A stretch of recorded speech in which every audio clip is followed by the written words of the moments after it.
entered an MOU with IDOE to receive funding for the next 4 years to be able to provide activities that will promote local food and educational activities across the state of Indiana, as well as statewide travel and promotional opportunities.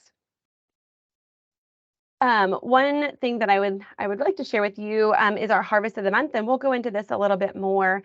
But with this funding, we are able to develop some new Harvest of the Month materials to provide to educators across the state. So we have developed a Harvest of the Month team that is working on developing grab-and-go materials for educators to be able to utilize in their classrooms. Such as worksheets, printables, videos, taste test guides, and so much more. So we'll talk about that here in just a little bit when we talk about our Harvest of the Month activities.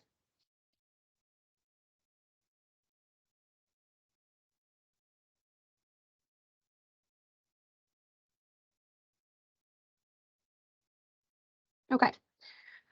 One thing that was a result of the 2022 or 2020 USDA Farm to School grant was our Indiana Grown for Schools recognition program. And this is a farm to school marketing based program for Indiana qualifying entities.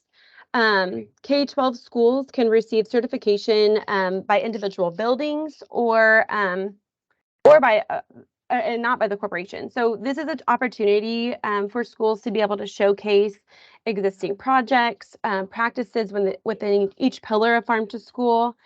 This is an ongoing application process, so there is not a deadline for these applications. And your full recognition can be achieved when all 3 badge requirements are met. Through those 3 badge requirements would be based on the different pillars of Farm to School, such as the farm-friendly school for purchasing local, the Great Garden School for implementing school gardens, the Eat Smart School for implementing ag and nutrition education, and then our Future Farm Friends is recognition for our farm to ECE activities. This is a great way to showcase to the community, to your families and future residents of your school that there are great things happening in your school as you receive different badges. We also have some incentives that Megan Paskey worked really, really hard to get for you guys and are excited to share. I honestly feel bad sharing them for her, but she said it was okay. So they're designed for a variety of audiences that are participating in the recognition program. So I'm going to share those with you. Hopefully you can see these. So we do have some green pens here, or green pencils that have the Indiana Grown for Schools logo on them, as well as some pens. We have, let me see that here. A beautiful silicone spatula that has the Indiana Grown for Schools logo on it as well. And I have used it in my own home, so it works fabulously. And we have an Indiana Grown for Schools rain gauge. Hopefully, I know my screen is blurred, so it might make it a little difficult to be able to see. That'd be great to be able to use in a school garden.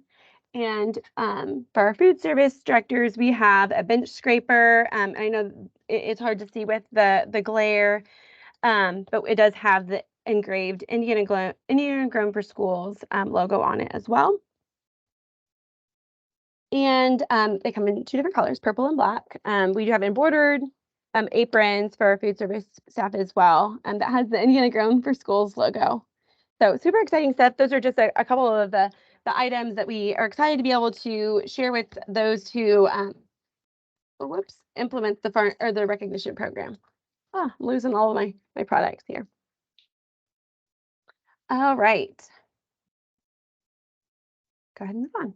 So I'm talking about Harvest of the Month. So you can find right now a variety of Harvest of the Month resources from the Indiana Grown for Schools network on our website. And these come from members across the state. And those are resources for food service staff, school communications, families, early childhood education, and K-6 classrooms. As you can see on the slide, we have posters that can be hung up in the cafeteria or in the classrooms. We love local signs that can be displayed when using local products in the cafeteria line, as well as newsletters that can be sent home. And the one thing that our Farm to School team is working on is develop grab-and-go materials to be able to support Harvest of the Month activities in the classroom that align with Indiana state standards. We also are looking for guidance from you. So if you are a food service staff or someone or a teacher or someone working in the classroom, and you have ideas on things that would help you implement Harvest of the Month, feel free to share those with us. You can share them in the chat, or you can send us an email or share out at the end of this presentation.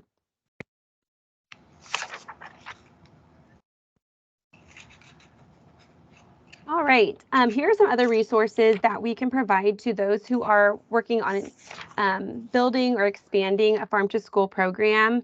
We have downloadable toolkits for each of the pillars of farm to school: ag and nutrition education, local procurement, school gardens, and farm to ECE. In these toolkits, they provide you with information on how to get started in those different pillars of farm to school.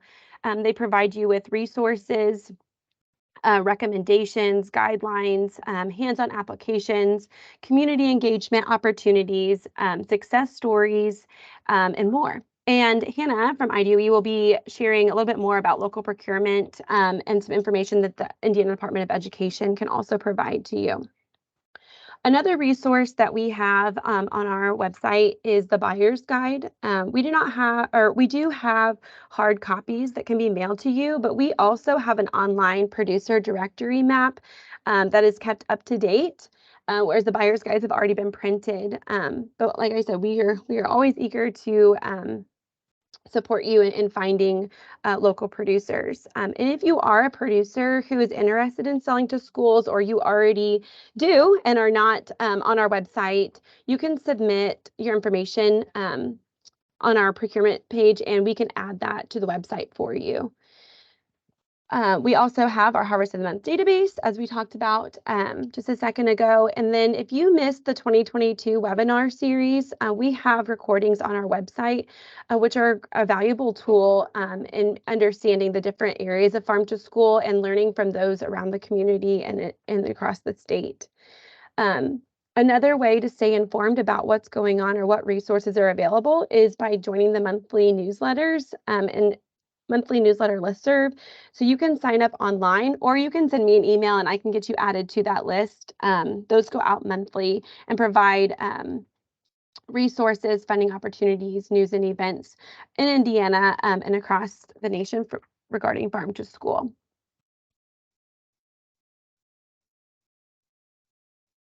One thing that we can also provide that's not printable or downloadable is technical assistance. So beyond the large areas of technical assistance and grant writing, our network is here to answer questions and to support you to be able to overcome some of those hurdles that arise with farm to school. So if you would like to request technical assistance, please feel free to email me. My email is there, but I can also drop it in the chat as well with any of your farm to school questions, comments, or concerns.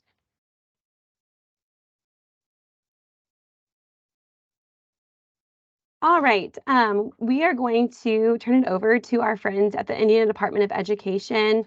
Here with us today, we have Hannah Callahan. She's the Implementation Support Coordinator. And we have Gretchen Hunter, who is the School Nutrition Field Specialist, and they're going to share some updates with us, as well as some reauthorization approval information.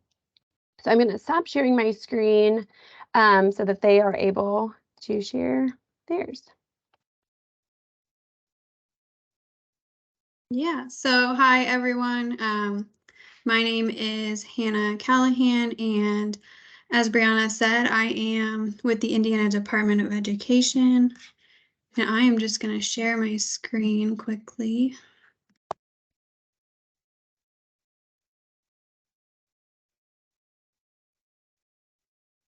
Okay, can everybody see me in my screen? You're good. Okay, perfect. So like I said, I'm with the Indiana Department of Education, and I specifically work on our Farm to School grant that we received from the USDA in 2022. So the overall objective of our grant is to increase the purchasing and menuing of local protein sources in childcare centers as well as schools. The emphasis of the grant is specifically on the meat and meat alternate component within childcare centers and schools, kind of as defined by the USDA. So really kind of focusing down on a specific agricultural industry there. So we are contributing both to procurement and educational efforts. However, this grant did come through the Office of School and Community Nutrition within the Indiana Department of Education. So we do have an emphasis on those cafeteria efforts. So that's including things like training of our kitchen staff and increasing access to kitchen equipment, as well as developing procurement resources for schools and child care centers to hopefully encourage them to procure more local proteins. So within the grant, we do have several different activities or like smaller initiatives to really work towards that overall goal of increasing schools and child care centers' ability to procure more local proteins. So the first activity within the grant will be our procurement and culinary training webinars. So the first of these webinars has already taken place. It was over procuring of local proteins, and we kind of covered some of the more common agriculture products within the state of Indiana. So as many of you are probably familiar with, there's quite a bit of poultry production, but as well as eggs and yogurt seem to be a common agriculture product here in the state. So our partner organization had a chef who kind of showed us some different recipes to prepare in schools and child care centers. We do have 2 more webinars coming up in the month of September. So the first of which will be on celebrating Indiana Food Day. And we are in the process of developing a toolkit for Indiana Food Day. And so this webinar will probably go over some of the different tips and tricks that we have for how schools and child care centers can implement their own Indiana Food Day celebration. The last webinar will be on using local proteins in child nutrition recipes. So like I said, we have a partner that we work with these webinars, and there's a chef on their team, and she does a great job of doing some kitchen demonstrations of preparing different meals that are easy to scale up or down for schools and child care centers. If these are something that interests you, we will have more registration and webinar information published through our newsletters through the Office of School and Community Nutrition. So both the CACFP and the School Nutrition Program newsletters. I think Brianna did also send out a little snippet before our first webinar through her network as well. So hopefully those are distributed enough that these are easy to access if they are something that is of interest to you. And I am just now noticing I have a large black screen. Do you guys see this as well?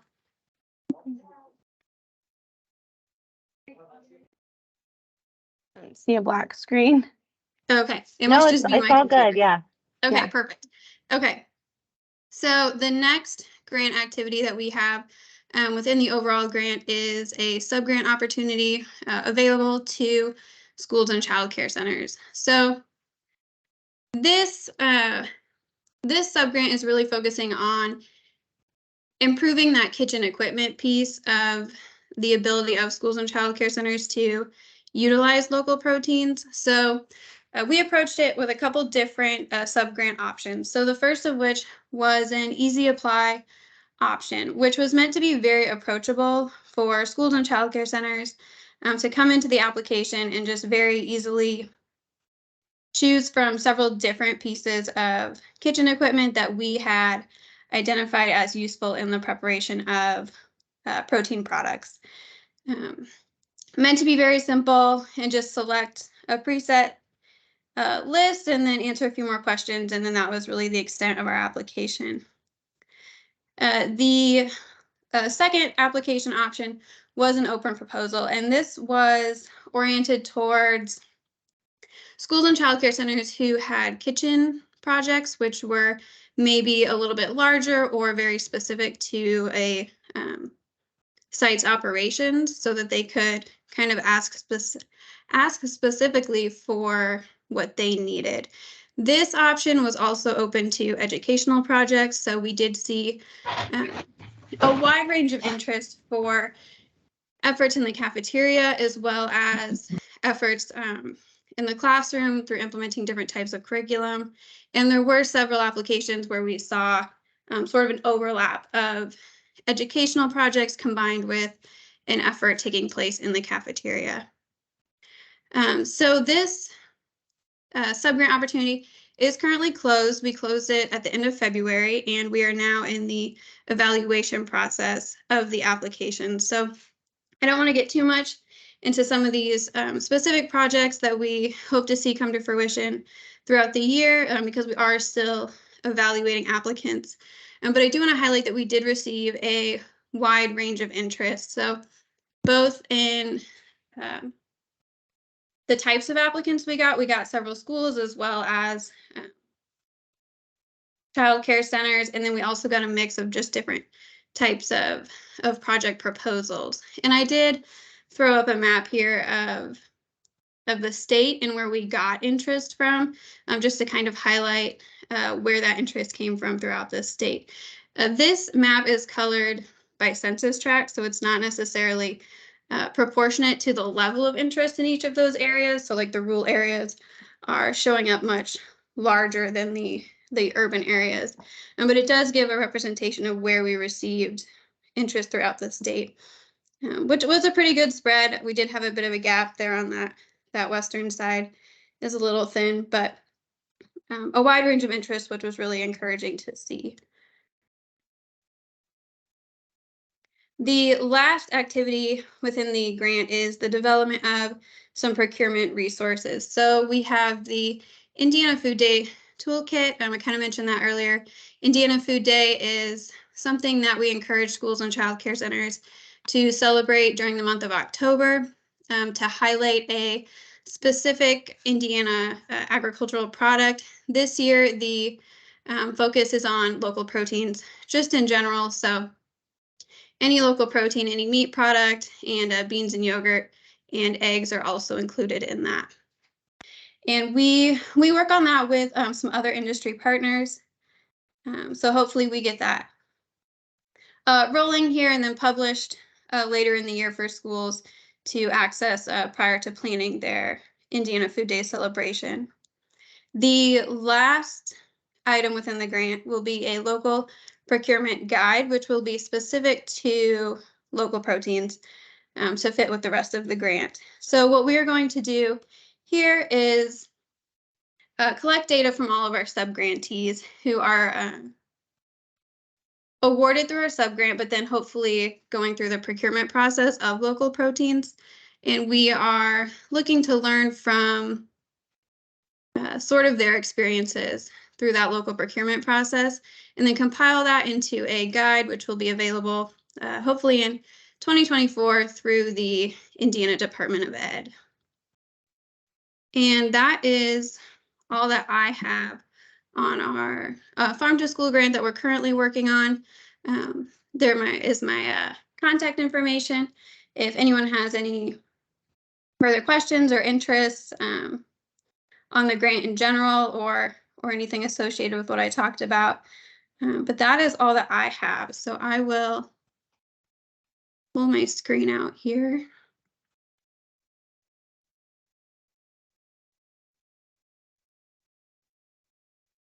All right, and then I can hand it over to Gretchen to talk about her piece. Yeah, thanks so much. As Hannah said, my name is Gretchen Hunser. I am a school nutrition program specialist, and our farm to school specialist is currently on maternity leave, and then our supervisor is currently off today. So you're kind of getting third string with this presentation, but hopefully I can do it justice for you. I'm just going to do a really quick overview of the proposed nutrition program changes. The USDA has proposed several kind of rule changes. Let's see here. So large changes to the meals program must be written into law by Congress, but the USDA does have authority to make some small changes. They follow a certain procedure when they are creating new rules for the meals program. So first they create transitional rule changes and open those up for public comment. Our schools currently are operating with some transitional rule changes. Just recently this winter, they came out with their proposed rule changes, which is where we are, and they're currently in program public comment period. So they're open. Any of these changes can be commented on through the USDA website, and I will include that link at the end here. And then after they gather all their public comments, they do then kind of create the final rule. They have proposed changes to both the meal pattern and operational, just other areas. I'm going to talk first about the meal pattern changes. The proposed updates were created with one goal in mind, which is supporting the growth, health, and well-being of kids. By law, the USDA is required to develop school nutrition standards that reflect the goals of the most recent edition of the Dietary Guidelines for Americans. The changes currently proposed include items along the lines of added sugar, milk, sodium, and whole grains. So first, looking at the added sugar proposed changes, the current standard is that there are no limits on sugar in the school meals programs, either breakfast or lunch. There are no limits. The only limit they have is on dessert-based grains, but it isn't tied to the amount of sugar. The proposed changes, there are two different phases.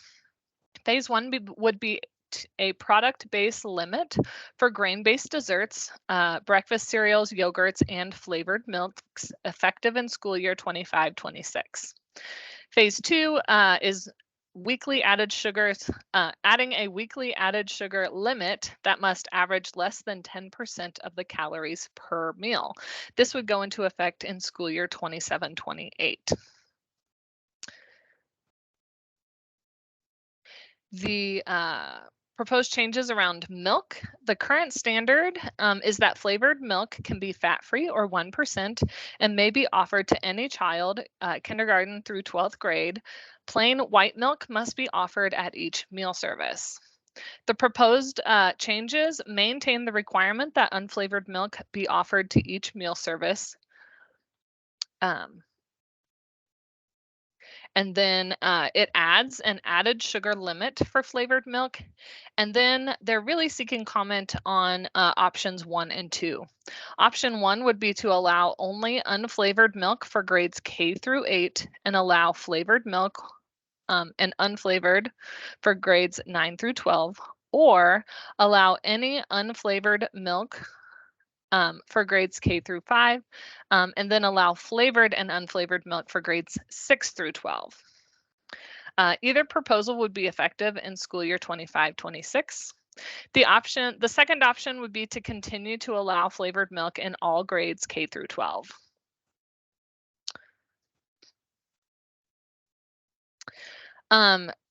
Sodium, the changes, the current standard for sodium is that sodium target 1 is in effect at breakfast and target 1A for lunch in school year 23-24.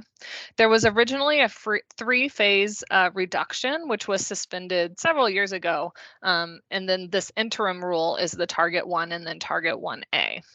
The changes that they're proposing include a gradual reduction of sodium in line with the FDA recommendations. School breakfast would have 2 reductions, 10% each. So each time 10% lower, which would go into effect in school year 25-26, and then again in 27-28. In school lunch, there would be 3 reductions of 10% each, in school years 25-26, 27-28, and then 29 and 30.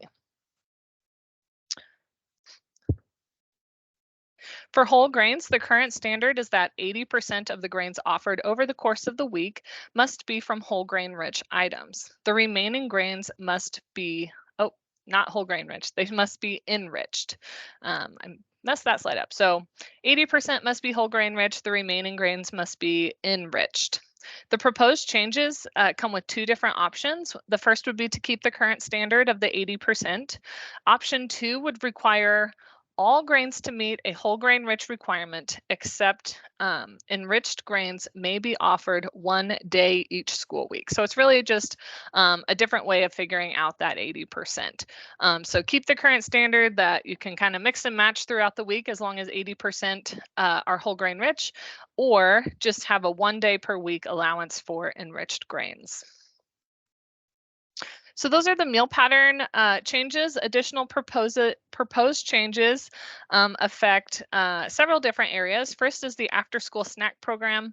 The proposed change aligns the National School Lunch After-School Snack Standards with the Child and Adult Care Food Program snack standards.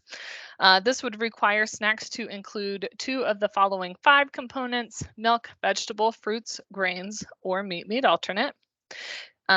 This would make the fruit and vegetable components 2 separate components rather than being combined as they are now. And it applies other CACFP snack nutrition requirements to the National School Lunch Program snack to align with the statute. The next is serving vegetables at breakfast. Currently, only fruit is a required component at breakfast, and when a school would like to offer vegetables at breakfast in place of the fruit component, they must offer more than 1 vegetable subgroup. This was put into place to prevent potatoes from being served daily in place of fruit. This change would allow the service of any vegetable for fruit without the need to offer more than 1 of the vegetable subgroups. The nuts and seeds changes. Currently, nuts and seeds can be served as a meat alternate, but only, my notes cut off, but only for 50% of the requirement.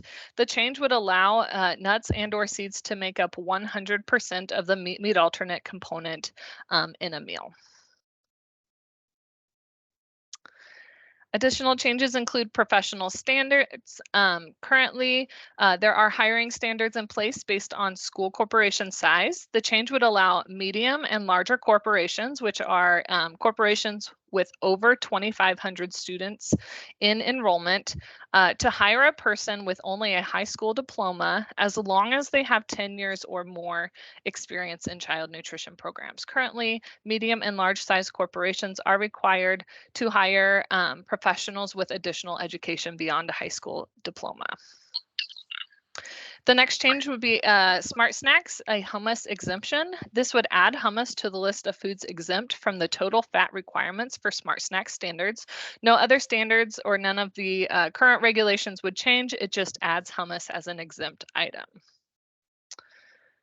Okay, this is the slide that might be of interest to many of you. The first one is support for schools who primarily serve American Indian or Alaska Native children in offering more culturally appropriate meals. And then the next one is Buy American. So this sets a 5% total food cost limit on non-domestic food purchases. So this really boosts the domestic purchases. Currently, there's not a set cap. It's just kind of a don't do it, but you can do it sometimes. So this would set an exact limit that school corporations could follow. And then the next is the locally grown. The proposed rule would strengthen support for local and domestic foods. USDA proposes allowing schools to introduce language of locally grown, raised, or caught as a requirement for vendors bidding to provide food to their school meal programs. So currently they can't set local as a requirement in their bid language. They can give additional points when considering, but this would allow them to specifically target their locally grown and produced items. So again, public feedback is welcomed for all of the proposed changes that I went very quickly for. They are currently open for comment and open until April 10th. You can comment online, which is the preferred method, or via the mail if you want to send a letter. If commenting, remember that comments are on record and part of the publicly available comment section, including the identity of the person who submitted the comment. And I can include this final link in the chat as well. And that really takes you to their main page. It has a link to all of these proposed standards, as well as a link to how to comment. And that is all that I have.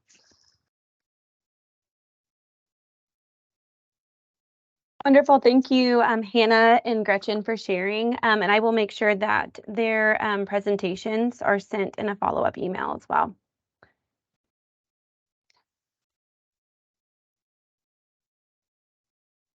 Okay, we will keep starting. My favorite part in my first meeting is the partner update. So this is where I'm counting on you guys to share with me some things that are happening in Farm to School in your communities. Are there areas that you'd like to receive support? This is your opportunity to share with the rest of us things that are happening in your area related to Farm to School. Feel free to put it in the chat, or you can come off mute.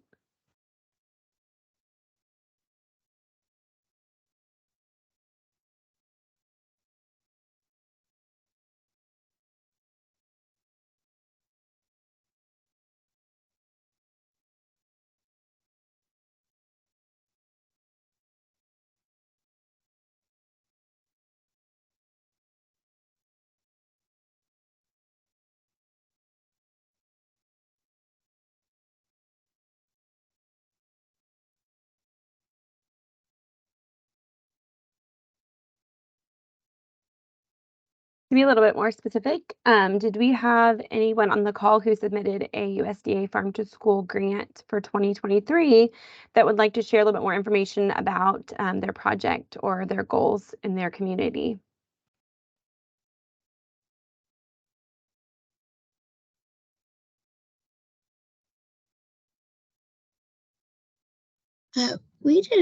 Our community, Emily and I are on from St. Joseph County, and we submitted the IDOE Farm to School subgrant, not the larger USDA one.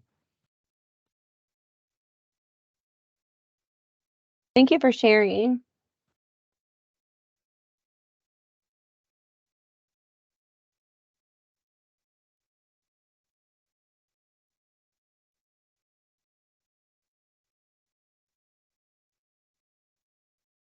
And we have Stephanie in the chat who's asking if anyone has anything specific to like family child care or preschool, if they're implementing anything in Farm to School related to the early care and education.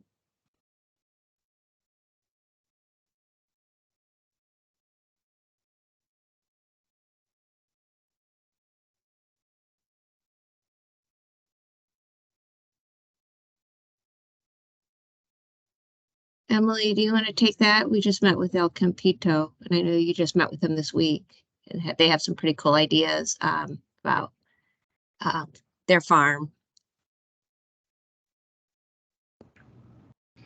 Yeah, so we just met with a childcare or early childcare center that they have a garden that they're kind of getting started.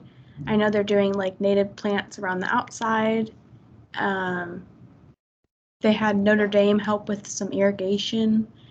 So they're getting started. They are going to work on spring break. They have some kids that'll be there during spring break. And so they have older kids, I think grades 8 through 12, that will come through and teach some of the younger kids and get the plants started in their classroom and things like that. So they're looking forward to some new adventures. I know they want chickens, so we'll see where it goes.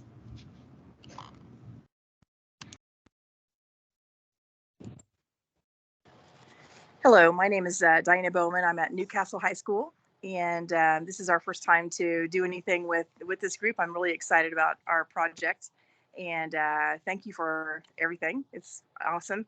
It's kind of awkward because I'm actually at a camp right now, so I'm trying my best. So I'm trying to pay attention, but you know how it goes. So anyway, my students are at Newcastle High School. So I have high school students, mostly juniors and seniors, a few sophomores.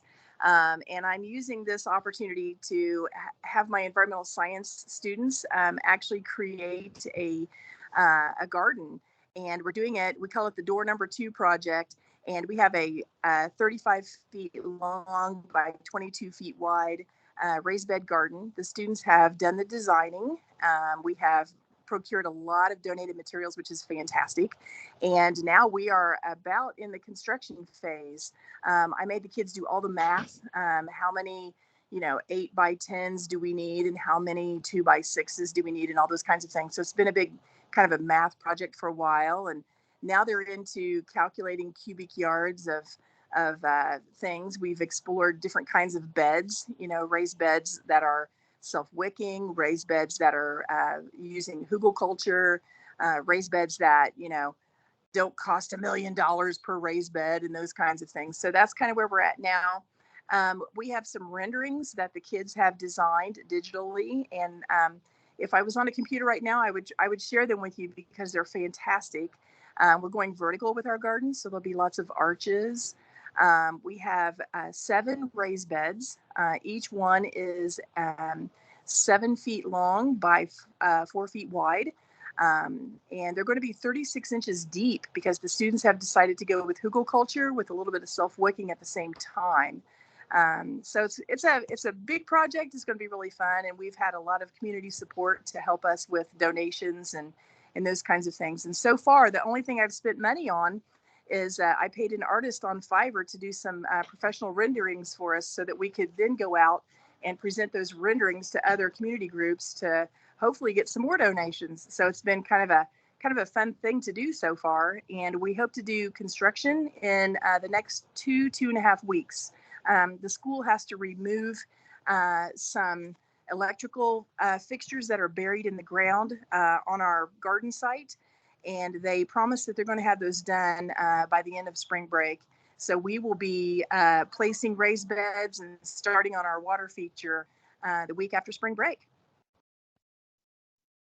That's awesome. It's great to hear those things are happening in Henry County. Not that I'm biased, but that's where I'm from. So exciting stuff. Yeah, absolutely. When you said that you were from Henry County, I went, well, where is she? Where are you at? So I didn't realize. Yeah, my kids go to Tri Elementary, so not too far. Okay, fantastic. Mm-hmm. Wonderful. Thank you for sharing, Diana. Mm-hmm. Hey, Brianna, it's Kylie. Can I give an update on our curriculum? Absolutely. Okay. Hi, everyone. Kylie Bennett from Parkview. I also lead the Northeast Indiana Farm to School team. And one big project our team has been working on over the last several months is a farm to school curriculum that will have 3 different age groups. So one is early childhood, ages 3 to 5-ish, and then lower elementary, kindergarten through 2nd, and upper elementary, 3rd through 5th grade, potentially 6th grade, because we know some elementary schools go to 6th grade. And we will have 2 different components.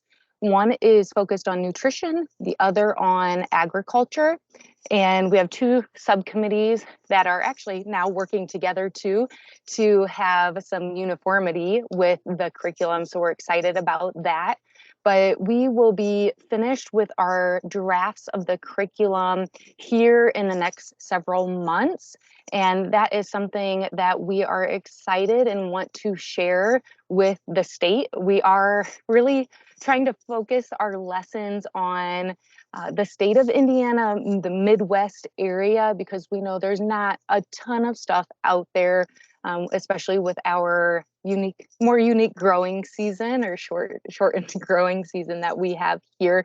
So really trying to tie that into the curriculum to make it more impactful for our students and educators here across the state. But if anybody's interested in learning more about that, I am happy to share. If anybody wants to review it, take a look at it and give feedback, we're definitely open to that as well.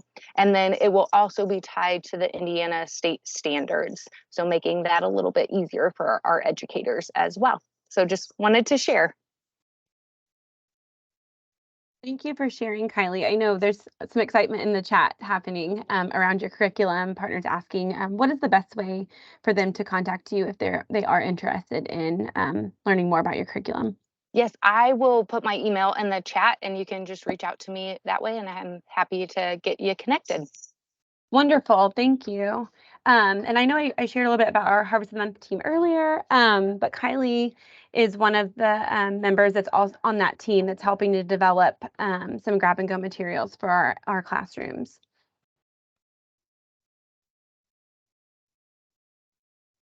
Yeah, just to piggyback off of Brianna, and I put it in the chat, but as our partners in that team continue to create stuff, they will be available on the Harvest of the Month database on our website, and that team has been really helpful so far. And once we figure out exactly what we have, we might change some of the filters on the database just to be more accessible to you all, to filter for exactly what you would want to filter for. We'll work with our web developer for that.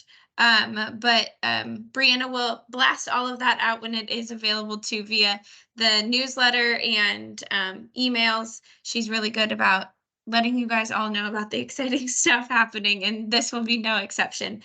We've heard time and time again that this is a huge desire, and now that we have Brianna on our team, who is a past educator, she has the capacity and the understanding to help us in a way that I wasn't able to. I can read Indiana state standards. I don't have the practice of connecting lessons to them the way that educators do. And so it's been such a great asset for all of us to have Brianna join our team and be able to do take this project to the next level for all of you and really make it as accessible as possible. So I'm really thankful for her and her work, and I'm excited to see how it comes out.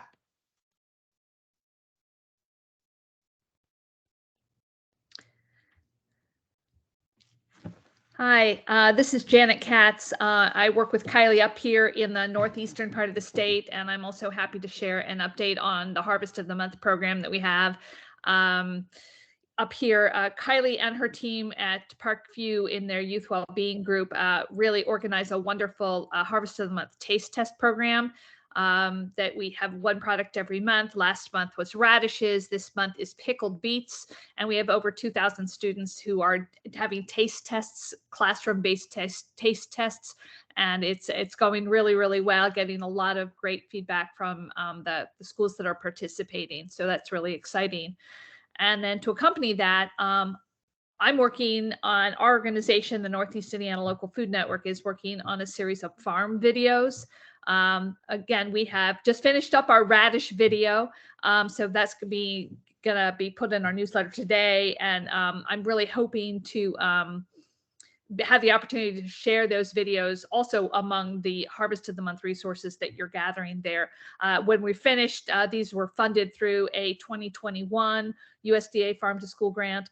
And as we're finishing up these videos this year, when we're done, there'll be a total of 24 of them. So would love to have folks share them. It's like a little field trip to the farm where you get to see a farm, meet a farmer, and learn how one of our Harvest of the Month products grow.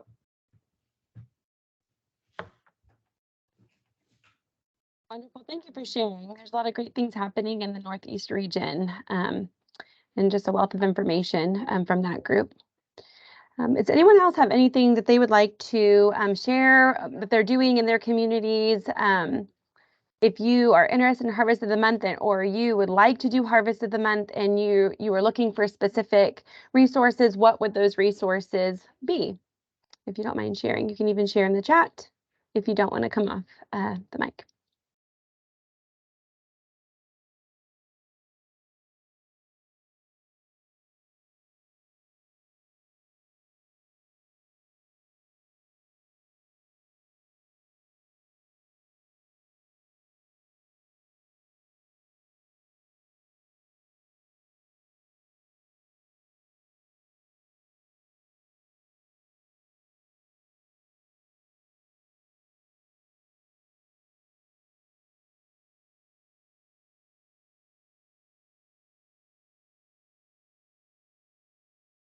All right.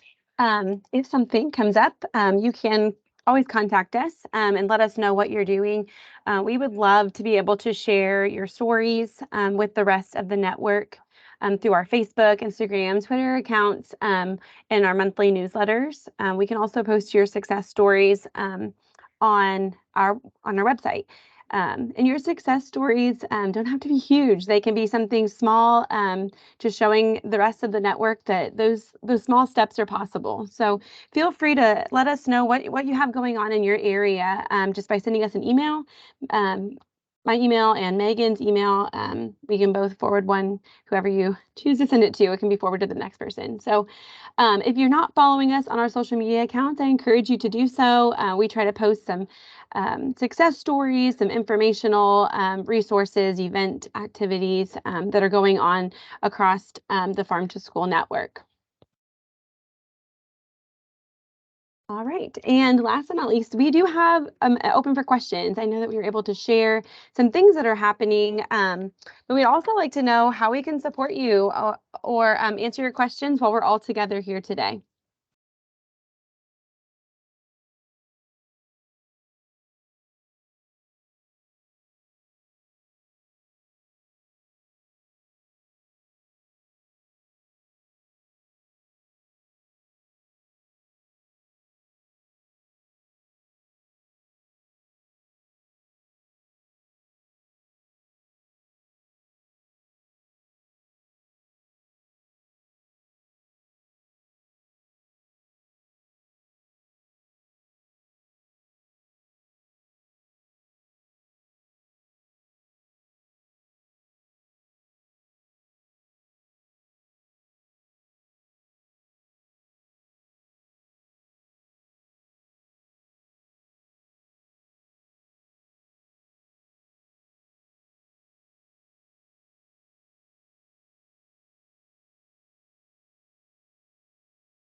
All right, if we don't have any questions, you can always send us an email if something comes up. But we want to thank you so much for joining us today. We truly appreciate your continued effort and commitment to Farm to School. And we are here to provide any assistance that you might need. And so please don't be a stranger. Feel free to reach out to us so that we can best support you in the work that you're doing. Thank you all for coming today. Thank you.